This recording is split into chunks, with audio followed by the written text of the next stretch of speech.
तो भगवान राम रामादल में चिंतित अवस्था में बैठे हैं। हनुमान जी कभी भगवान राम को चिंतित देख नहीं पाते। तो भगवान हनुमान जी को बड़ी चिंता हुई कि हमारे प्रभु आखिर चिंता में क्यों बैठे हैं।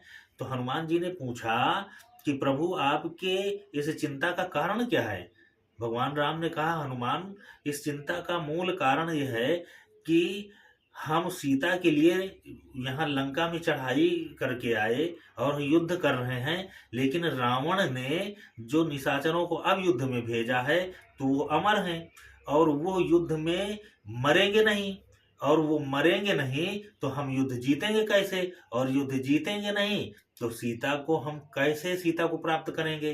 तो हमारी तो चिंता का कारण यह है कि उनसे युद्ध कैसे किया जाए, कैसे अब लंका को विजय किया जाए, क्योंकि वो तो अमर है निशाचर और उनको मारना असंभव हो गया। तो यही चिंता का कारण है, और जब तक मरेंगे नहीं तो हमारी विजय कैसे होगी, सीता कैसे मिलेंगी।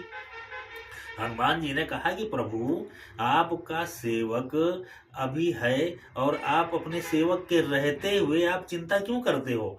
आप अपने इस सेवक को, अपने इस दास को आप आदेश तो दो और उन निशाचरों से युद्ध करने के लिए हम जाएंगे।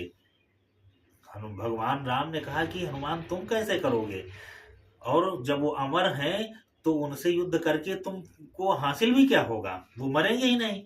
हनुमान जी हंसने लगे कि प्रभु, जिस दास पे आपकी कृपा हो, आपकी दया हो, वो दास सब कुछ कर सकता है, वो सेवक सब कुछ कर सकता है और वो आपकी ही कृपा से होगा। आप केवल हमें आदेश दो।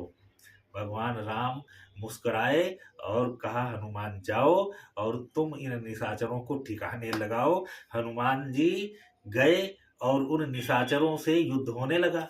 अब वो निशाचर हनुमान जी को से जब युद्ध करें और वार करें तो हनुमान जी उनको पकड़ करके दूर फेंक दें।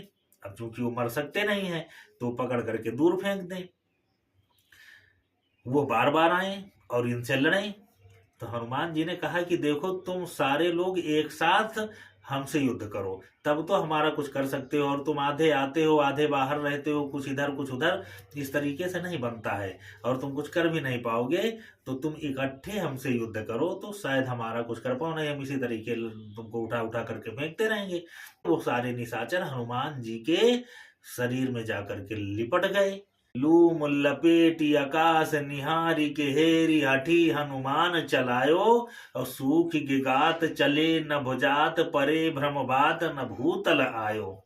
हनुमान जी ने उनको ऐसा पूंछ में लपेटा सारे राक्षसों को और उन्हें फेंक दिया ऊपर की ओर। और जब वो ऊपर की ओर जा रहे हैं और जहां से गुरुत्वाकर्षण खत्म होता है उसको भी पार हो गए। अब न वो नीचे आ सकते हैं और ऊपर भी नहीं जा पा रहे हैं। वो त्रिशंकु की तरीके वो आज भी वो राक्षस वहीं पे लटके हुए हैं और न वो मर सकते हैं क्योंकि अमर हैं, और न पृथ्वी में आ सकते हैं। यह दुर्गति है। तो अमरता का वरदान भी उन राक्षसों के लिए श्राप बन गया। ये किस लिए? क्योंकि वो रावण का साथ दे रहे थे और रावण ही अधर्म का प्रतीक है। जेहि विधि होय धर्म निर्मूला, चल ही सदा वेद प्रतिकूला। वो रावण वेद के प्रतिकूल चलने वाला था, अधर्म का प्रतीक था, और अधर्म के साथ खड़े होने वाले लोग वो भले अमर क्यों ना हो, उनकी दुर्गति निश्चित है। मेघनाद जैसे इंद्रजीत, कुंभकर्ण जैसे महाबलशाली भी जिसके साथ रह करके अपने को नहीं बचा पाए। अधर्म का नाश करना ही तो भगवान का संकल्प है। जब जब होई धर्म कै हानि, बाढ़ी असुर महाअभिमानी। तब तब प्रभु धरि मनुज शरीरा, हरहि सदा सज्जन कर पीरा। तो सज्जनों की पीड़ा हरण करने के लिए ही तो भगवान का अवतरण होता है।